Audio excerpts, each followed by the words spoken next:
you come here, you are in the city.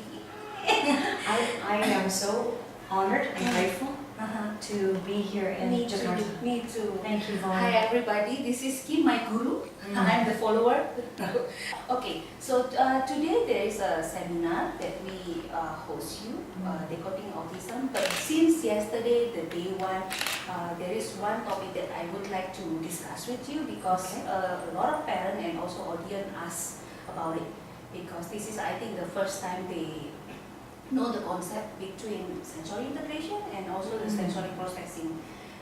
I don't know if there is a big difference, so I just know by yesterday you mentioned it.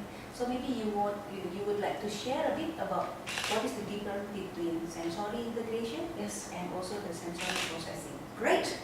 So traditionally, I am a student of Dr. Jean Ayres. And so in her tradition, sensory integration therapy is a frame of reference. It has a lot of different criteria that make it uniquely and distinctly what I lovingly and we as therapists lovingly know as sensory integration. And those conditions are important, especially if you're doing research. And the research, because lots of times we're measuring things that we're not actually measuring. So in order to be classified as sensory integration therapy, there's actually a tool called the fidelity measure. And a group of therapists, Diane Parham being one of the leaders in that particular work, came up with a group of things that you need to have involved in order to be called sensory integration. And the first one is it must happen in our environment of a clinic. I call it the lab. Okay, so just inside the room. Yep, where we have all our funky equipment. I know. So I love that equipment actually. So we have our swings, our scooter boards, the love and and the equipment is so integral to the provision of that treatment. And then the child must guide treatment. That was another one of her traditional, Dr. Ayres' traditional premises. So the child has a drive to self-heal, in a sense, through their engagement with the environment. And so many children with autism don't have that capacity. Okay, so that's why you mentioned yesterday that SI is not suitable enough for kids with ASD. And kids with autism, originally, let me back up 2 seconds.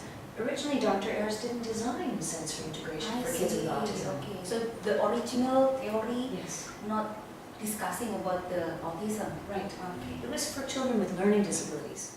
But in the last, 35 years since I've been an OT, the population of autism is so large, and they have so many sensory processing issues that the theory informs us tremendously about how we can help kids with autism.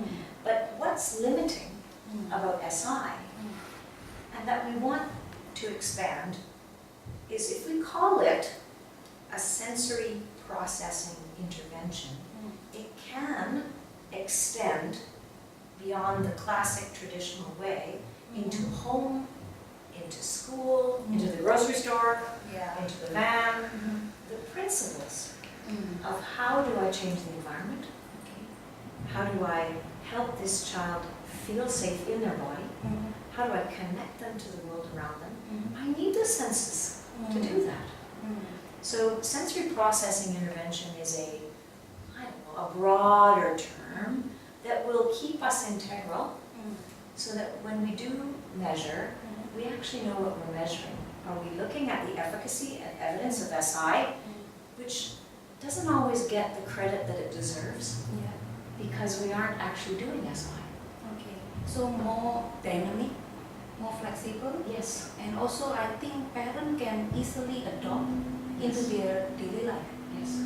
Okay. But I want to make sure that it's understood that both of these things are awesome. Yes. They just have, I am a devotee in a sense of SI, and I don't want to say this is good and this is bad.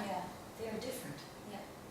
And it's the language that we use to describe them that's important. Yeah, that's why I took all this program. Because I'm in love with Dr. Iris' idea. So the first time that I decided to go for all this school is SI. Isn't it awesome? Yes. And she instilled in us the deep understanding of the brain Yeah.